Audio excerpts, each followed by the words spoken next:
ಸ್ನೇಹಿತರೆ ನಮಸ್ಕಾರ.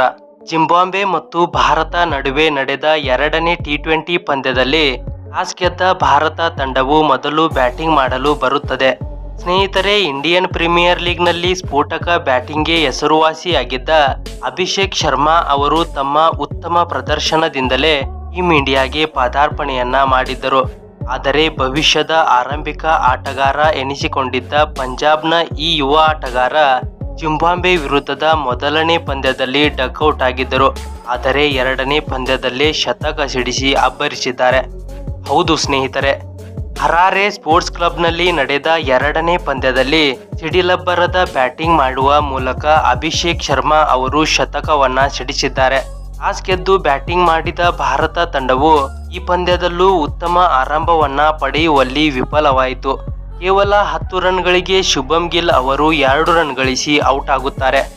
ಆದರೆ ನಂತರ ಅಬ್ಬರಿಸಿದ ಅಭಿಷೇಕ್ ಶರ್ಮಾ ಅವರು ತಮ್ಮ ಎರಡನೇ ಪಂದ್ಯದಲ್ಲೇ ಶತಕವನ್ನ ದಾಖಲಿಸಿದರು. ಯುವರಾಜ್ ಸಿಂಗ್ ಎನಿಸಿಕೊಂಡಿರುವ ಶರ್ಮಾ ಅವರು 33 ಎಸೆತಗಳಲ್ಲಿ ತಮ್ಮ ಅರ್ಧ ಶತಕವನ್ನ ಪೂರೈಸಿದರು. ಆದರೆ ನಂತರದ 13 ಎಸೆತಗಳಲ್ಲಿ ಶತಕವನ್ನು ಪೂರೈಸುವ ಮೂಲಕ ನಿನ್ನೆ ಟೀಕಿಸಿದವರಿಗೆ ಇಂದು ಬ್ಯಾಟ್ನ ಮೂಲಕವೇ ಉತ್ತರವನ್ನ ಕೊಟ್ಟಿದ್ದಾರೆ. ಸ್ನೇಹಿತರೆ, ಐಪಿಎಲ್ನಲ್ಲಿ ಪ್ರತಿ ಪಂದ್ಯದಲ್ಲೂ ಸ್ಫೋಟಕ ಇನ್ನಿಂಗ್ಸ್ ನಡೆಸುತ್ತಿದ್ದ ಶರ್ಮಾ ಅವರು ಇಂದಿನ ಪಂದ್ಯದಲ್ಲೂ ಅದೇ ಇನ್ನಿಂಗ್ಸ್ನ ಪ್ರದರ್ಶನವನ್ನ ತೋರಿಸಿದರು. ಇನ್ನು ಇವರು ಆಡಿದ 46 ಎಸೆತಗಳಲ್ಲಿ 8 ಭರ್ಜರಿ ಸಿಕ್ಸರ್ ಹಾಗೂ 7 ಬೌಂಡರಿಯ ನೆರವಿನಿಂದ 100 ರನ್ ಗಳಿಸಿ ವಿಕೆಟ್ ಅನ್ನ ಒಪ್ಪಿಸಿದರು.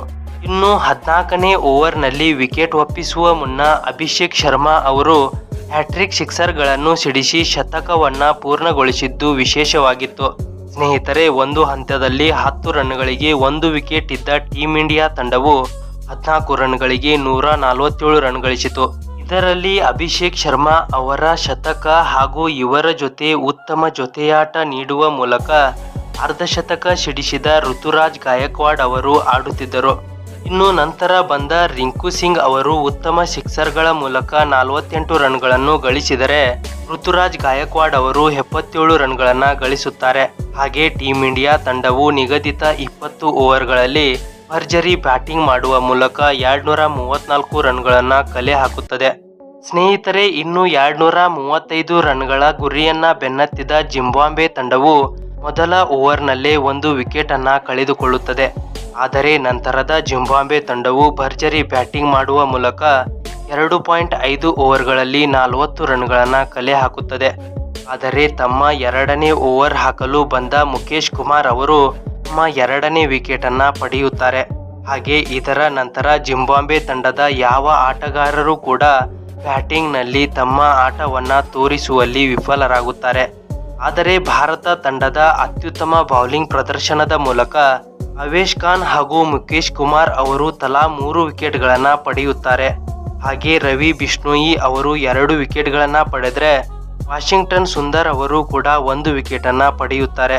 ಇದರ ಫಲವಾಗಿ ಭಾರತ ತಂಡವು ಜಿಂಬಾಬ್ವೆ ತಂಡವನ್ನ ಕೇವಲ 134 ರನ್ಗಳಿಗೆ ಆಲ್ಔಟ್ ಅನ್ನ ಮಾಡುತ್ತದೆ ಮತ್ತು ಪಂದ್ಯವನ್ನ ಗೆದ್ದುಕೊಳ್ಳುತ್ತದೆ. ಸ್ನೇಹಿತರೆ, ಈ ಮ್ಯಾಚ್ನ ನಿಮ್ಮ ಫೇವರೇಟ್ ಬೌಲರ್ ಯಾರು ಅಂತ ಕಮೆಂಟ್ ಮಾಡಿ ಮತ್ತು ನಮ್ಮ ಚಾನಲ್ಗೆ ಸಪೋರ್ಟ್ ಮಾಡಿ. ಧನ್ಯವಾದಗಳು.